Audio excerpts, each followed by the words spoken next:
Hi, and welcome back to the Financial Architect for Canadians. Today, we're going to be talking about a great rule that you're going to want to learn about. This is called the Rule of 72. You're listening to The Financial Architect for Canadians with Alynn, Godfroy, and Glenn Baccaro. So basically, there's something called the Rule of 72, and it's how you can basically calculate how long it will take for your money to double. So I'm going to give you an example. So I'm going to write 72 divided by 1%. So let's say, for example, you've got $10,000 sitting in a daily interest account with a bank, and they may pay you 1%. That might actually be fairly generous right now. So what that means, if you take that 72 and divide it by 1%, it's going to take 72 years for your money to double. So if you're 30 years old and you have $10,000 in there at that rate, it will take you till you're 102 for that 10,000 to turn into 20,000. Okay.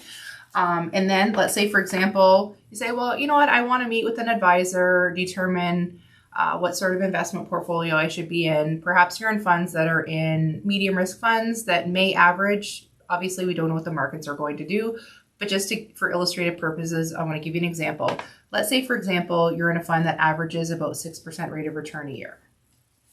So 72 divided by 6 is 12. That means it will take 12 years for your money to double. So if you're 30, then you'll see that happen. If that doubles, you've got 30, 42, 54, 66. So if you've got, say, 10,000, turns to 20, turns to 40, turns to $80,000.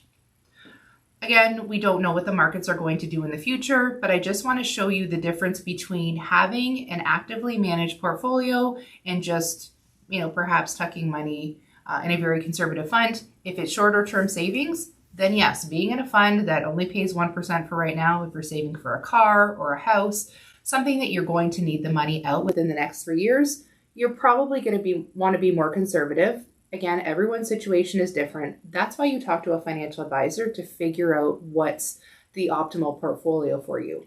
If this is something that's longer term, perhaps you're saving for retirement, so this is money in an RRSP, or you have something like a locked-in retirement account, or money that you're contributing to a pension plan and your employer's matching, perhaps that 6% is more in line with your risk tolerance and your time horizon. So for how long you plan on saving the money. So if you're 30 and you're putting money off a check and your employer's matching it and you plan on working for the next 30 years, perhaps being in a more medium risk fund is more beneficial. I just want to show you just what that difference is. And you can play around with these numbers, right? I mean, if 72, if you're a more aggressive investor and perhaps you've been in funds that have made 10%, then you can do the math. 72 divided by 10 is almost 7 years. You can play around with it. The key is I just wanted you to learn that tool, because as you are getting in your investment statements, not every company actually spells out what the percentage is that you're making on your investment statements. So you'll get a statement. It'll say, for example, I have one here. It may say your account value so the ones that are going out right now, especially account value on June 30th.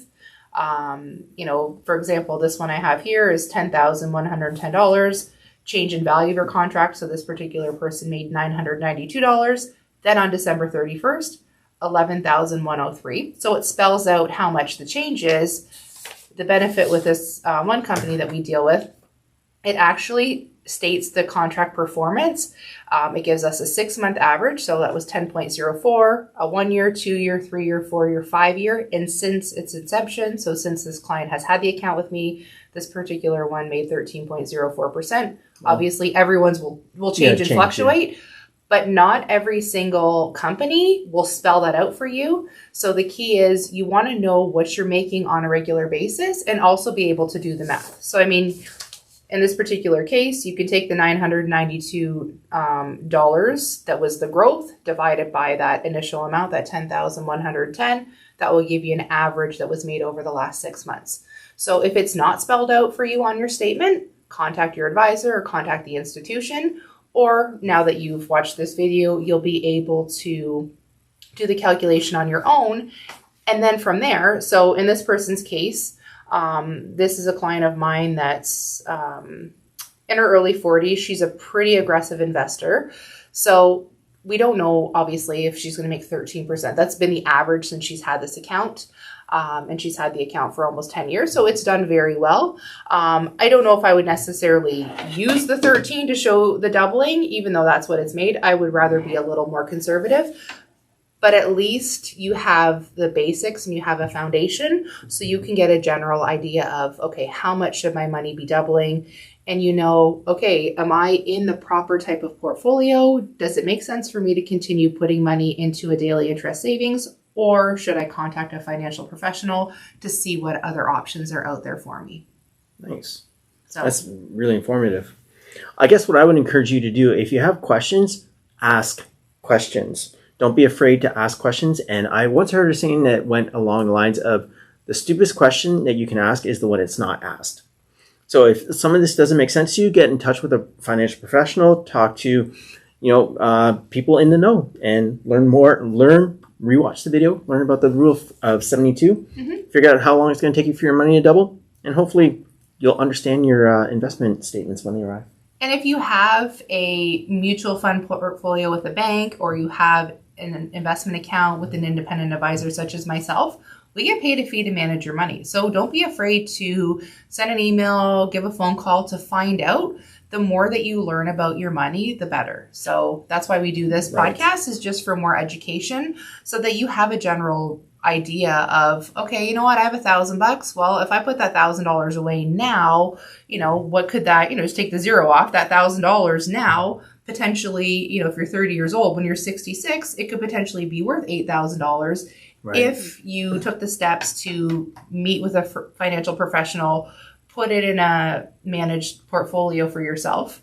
Again, everyone's situation is unique, but the more information that you're armed with, I think you can make yourself better decisions and hopefully be financially free a little bit sooner. And this is going to sound funny. Did anybody ever watch the movie Philadelphia? It's an old movie starring like Tom Hanks and Denzel Washington. Anyway, Denzel Washington is always telling people, okay, explain this to me like I'm a 3-year-old, because he always wants clarification on things. And I think that's one of the best lines ever in a movie that you can apply to your own life, because I know for myself, anyway, some of this financial jargon can get overwhelming. That's me with computers. It's like, kind of like, I just say, talk to me like I'm really dumb. Yeah. I don't know computers.